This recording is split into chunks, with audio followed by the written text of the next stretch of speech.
আসসালামু আলাইকুম ওরহমতুল্লাহি ওবরকাতুহু। আপনারা দেখছেন আমার চৌধুরী এগ্রোর ভিডিও। আজ আমি যে বিষয়ে আলোচনা করব সেই বিষয়টি হচ্ছে ডেইরি খামার নিয়ে।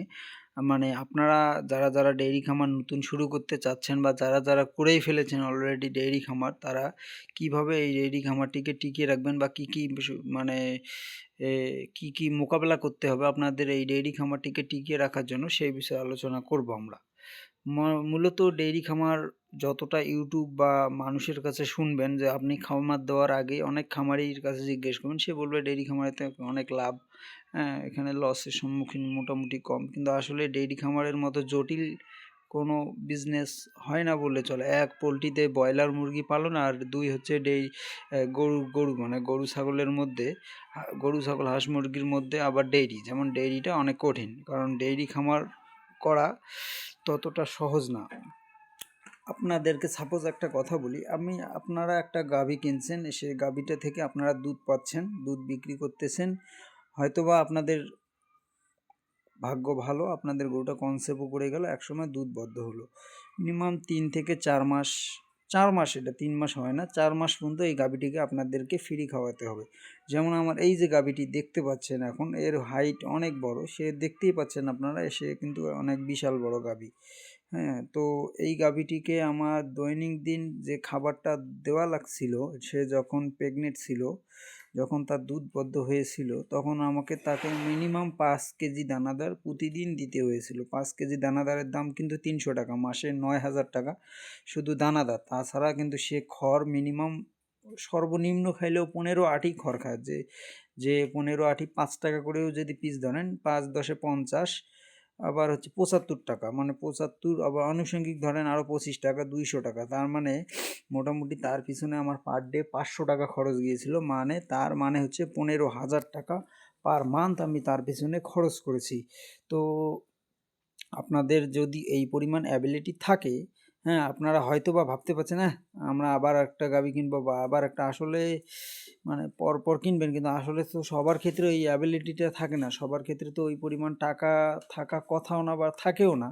হ্যাঁ, যতটা আপনারা মনে করেন বাস্তবতায় দেখেন, মানে বাস্তবে বা স্বপ্নে ভাবেন যে আমি এই করবো, এই করে খামার শুরু করব, আসলে বাস্তবে যখন খামারে যে পা রাখবেন এবং খামারটি শুরু করবেন, তখন পুরো চিত্রই ভিন্ন হয়ে যাবে। হ্যাঁ, দুধ বিক্রি করে টাকা আর্ন করবেন বা দুধের টাকা জমাতে, আসলে দুধের টাকা জমানো খুবই কঠিন, খুবই টাফ ব্যাপার। দুধের টাকা জমানো খুবই টাফ ব্যাপার, যা তার দ্বারা দুধের টাকা জমানো সম্ভব না। কারণ যদি তাও আবার তার একটা, দুইটা, তিনটে, চারটা গাভী হয়, তাহলে তো খুবই কঠিন ব্যাপার। আর তাও যদি আবার লো ল্যাকটেশনের গাভী হয়, তাহলে তো আরও জীবন খাইলো। বুঝতে পারছেন? তাই আমি আপনাদেরকে সাজেস্ট করব, আপনারা অবশ্যই ডেইরি খামার করবেন, কিন্তু এইটা নিয়ে ডেইরি খামার করবেন যে আপনার সামনে লস হবে, এবং আপনাদেরকে মিনিমাম 3 বছর, ওর মিনিমাম এটা সর্বনিম্ন 3 বছর স্ট্রাগল করতেই হবে, এটা যেভাবে হোক। তারপর হয়তো বা আপনার খামারে 7টা 8টা গাভী হবে, রুলিং হবে, একটার পর একটা দুধ দিতেছে, একটার পর একটা বদ্ধ হচ্ছে। হয়তো বা দুধের টাকাটা পাচ্ছেন না, কিন্তু বছর শেষে আপনারা বাছুরটা পাচ্ছেন, এটাই আপনাদের প্রফিট। তাছাড়াও তো বিভিন্ন ঝড় বৃষ্টি আছে, বাছুর মারা যাবে, গাভী অসুস্থ হবে, গাভী রিজেক্ট হবে, হ্যাঁ এগুলো তো থেকেই যাবে। এই সব মোকাবেলা করতে হবে। তার চেয়েও বড় মোকাবেলা হচ্ছে আপনার বাবা মা বা আপনার পরিবার, আপনার আত্মীয় স্বজন সবাই আপনাদেরকে যে কথাটা বলবে, ছেলেটা কি করতেছে, এটা কি করতেছে। আসলে ডেইরি খামারটা পরিশ্রম, আসলে অনেক পরিশ্রম ডেইরি খামারে। এখন বাজে রাত 12টা, 12টা পার হয়েছে, মোটামুটি 12:30 বাজে। আমি কিন্তু আমার খামারের গাভীর ঘরে বসে থাকি প্রতিদিন, এইরকম 12টা 1টা 2টা পর্যন্ত আমি বসে থাকি, আমার গাভীগুলোকে দেখি, কারণ এখানেই আমার শান্তি, আমি এখানে শান্তি পাই, এখানেই আমি থাকি। রাত তো থাকি না আর কি, এইরকম রাত 2টা 3টা পর্যন্ত আমি বা 1টা পর্যন্ত থাকি প্রতিদিন। এটা 365 দিনে ঝড় হোক বৃষ্টি হোক, আমি চেষ্টা করি আমার খামারে আমার গাভীগুলোর সাথে সময় দেওয়ার। কারণ সময় দেওয়ার কারণটা কি, আমি সকালেও এইরকম কম বেশি দিই, রাতে তো অনার্গল, কারণ আমি দেখতে পাচ্ছি আমার গরুটার কে কী রকম খাচ্ছে, কে কীভাবে বসতেছে। আমার কাজই হচ্ছে আমার এই গরুগুলো নিয়ে, কারণ আমার স্বপ্ন আমার এই গাভীগুলোকে নিয়ে। এখানে 2টা আছে, আমার পিছনে একটা আছে, তার সামনে আরেকটা বাছুর আছে। আশা করতেছি আপনারা যদি দোয়া করেন, আল্লাহ তাআলা যদি চায়, তাহলে সামনে আমি আরও 2 3 4টা গাভী কিনতে পারি, বা আল্লাহ যদি চায় তাহলেই কিনবো ইনশাআল্লাহ। আমার কিনতেই হবে আর কি ইনশাআল্লাহ, আল্লাহ যদি রহমত করে ইনশাআল্লাহ আমি কিনবো। হ্যাঁ, কারণ আমি কিন্তু ভাই লস খাচ্ছি, আমিও লস খাচ্ছি। আমি যে আপনাদেরকে বক্তব্য দিচ্ছি বা ইন্সপায়ার করতেছি বা না করতেছি, কিন্তু আমিও কিন্তু ভাই লস খেয়ে এখন পর্যন্ত টিকে আছি। আমি মোটামুটি 2.5 বছর হয়ে গিয়েছে আমার এই ডেইরিতে। আমি মোটামুটি আমার একটা গাভী মারা গিয়েছে, আমার 2টা গাভী অলরেডি রিজেক্ট হয়ে গিয়েছে। বুঝতে পারছেন? ওটা আবার একটা রিজেক্ট গাভী বিক্রি করেছি, আবার একটা রিজেক্ট গাভী বিক্রি করেছি। মোটামুটি আমার 4টা গাভী অলরেডি, হ্যাঁ, 4টা গাভী মোটামুটি আউট হয়ে গিয়েছে আমার খামার থেকে। আমি আস্তে আস্তে জাত উন্নয়ন করতেছি, করে করে আমার খামারে ভালো ভালো গাভী বা ভালো ভালো বাচ্চা তৈরি করতেছি, যাতে আমার ভবিষ্যতে একটা ভালো মানে ভালো একটা যেন জাত পাই। কারণ কেউ কারো খামারের ভালো গাভী বিক্রি করতে চায় না, খুব কষ্ট হয় একটা ভালো জাতের গাভী সিলেক্ট করতে। এই যে এই গাভীটা আমার এই এই সাদা গাভীটা, এই গাভীটা আমার মনে করেন বাচ্চা দেওয়া 14 দিন বয়স যেদিন, ওই দিন আমার এই গাভীটার দাম হয়ে গিয়েছিল 2,20,000 টাকা। কিন্তু হ্যাঁ, মানে তার বয়স কিন্তু 8 দাঁত হয়ে গিয়েছে, 2,20,000 হয়েছে। কিন্তু আমি 2.5 লাখ বলেছি যে 2.5 লাখ হলে বিক্রি করবো। আসলে মন থেকে না, কিন্তু বলেছি আর কি, সাপোজ আর কি। হ্যাঁ, 2.5 লাখ হলে বিক্রি করবো, যাতে না বলাচ্ছে এটা বলাই ভালো আর কি। হ্যাঁ, তার দাম 2,20,000, খুব ভালো দাম বলেছে, বা 30 বা 40,000 পর্যন্ত যাবে। 2.5 লাখ যাবে না, 30, 40, 30, 35 এর মধ্যেই থাকবে। সে বিক্রি হবে এই দামে। কিন্তু সে আমার একটা খামারের ভালো জাত, আমি তাকে বিক্রি কেন করব? কারণ সে একবার বীজ দিলেই কনসেপ্ট করে। হ্যাঁ, তার দুধের রেজাল্ট মোটামুটি 16, 17, 18 কেজি, এটা অনেক ভালো রেজাল্ট। তার রোগ রোগ ব্যাধি ক্ষমতা মানে রোগ প্রতিরোধ ক্ষমতা খুবই ভালো।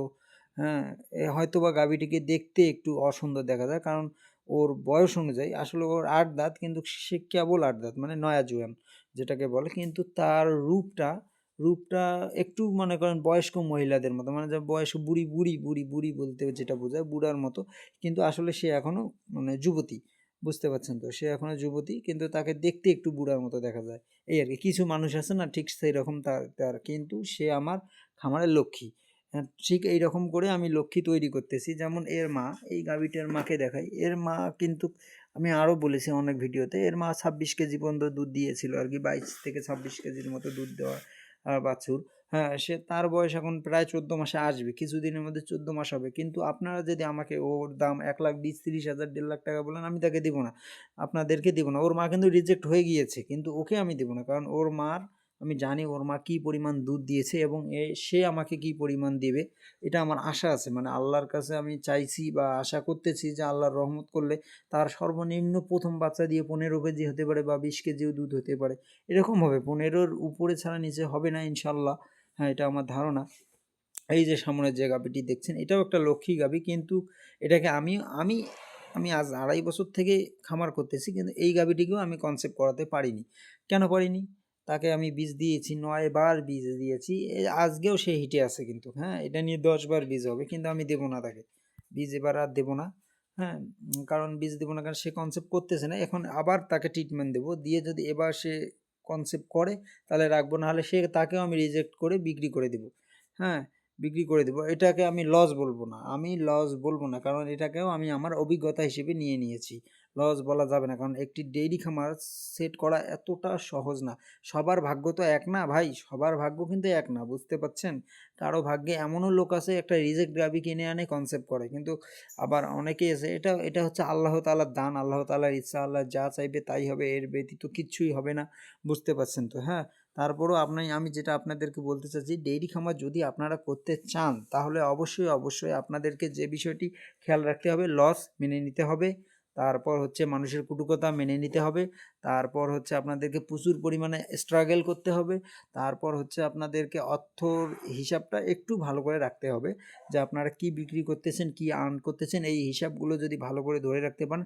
হ্যাঁ, তার চেয়েও সবচেয়ে বড় গুরুত্বপূর্ণ বিষয় হচ্ছে আপনাদেরকে নিয়মিত খুরার ভ্যাকসিন, লাম্পির ভ্যাকসিন, তরকার ভ্যাকসিন, বাদলার ভ্যাকসিন, যে যতটুক পারেন আর কি। যদি বাদলা না পারেন, তরকা, খুরা, লাম্পি, এই 3টা আপনাদেরকে অবশ্যই দিতে হবে। তাহলে ইনশাআল্লাহ আপনারা ডেইরিতে হয়তোবা সফলতা অর্জন করতে পারেন। আমি ফুল গ্যারান্টি দিলাম না, কারণ আমি জানি না আপনারা কে কী করবেন আমার এই ভিডিও দেখে, কে কী করবেন না করবেন। তারপর আমি বললাম, আল্লাহ যদি চায়, আপনাদের যদি ইচ্ছা এবং সৎ মনোভাব থাকে, তাহলে ইনশাআল্লাহ আপনারা ডেইরিতে সফলতা অর্জন করতে পারবেন। আসসালামু আলাইকুম ওয়া রাহমাতুল্লাহি ওয়া বারাকাতুহু। আপনাদের যদি আমার ভিডিওটি ভালো লাগে, তাহলে আমার চ্যানেলটিকে সাবস্ক্রাইব করবেন এবং আমার পাশে থাকার জন্য পাশে থাকবেন আর কি। পাশে থাকবেন এবং আমাকে আপনাদের যে কোনো প্রয়োজনে মানে গরু, হাঁস, মুরগি, ছাগল, কবিতর, কোয়েল পাখি, হ্যাঁ? আপনার যে কোনো বিষয় আমাকে কমেন্টে জানাবেন, যে কোনো রোগ প্রতিরোধ বা যে কোনো হেল্পিং মানে এইসব বিষয় আমি অবশ্যই আপনাদেরকে সহযোগিতা করব ভিডিওর মাধ্যমে ইনশাআল্লাহ। আসসালামু আলাইকুম ওয়া রাহমাতুল্লাহি ওয়া বারাকাতুহু।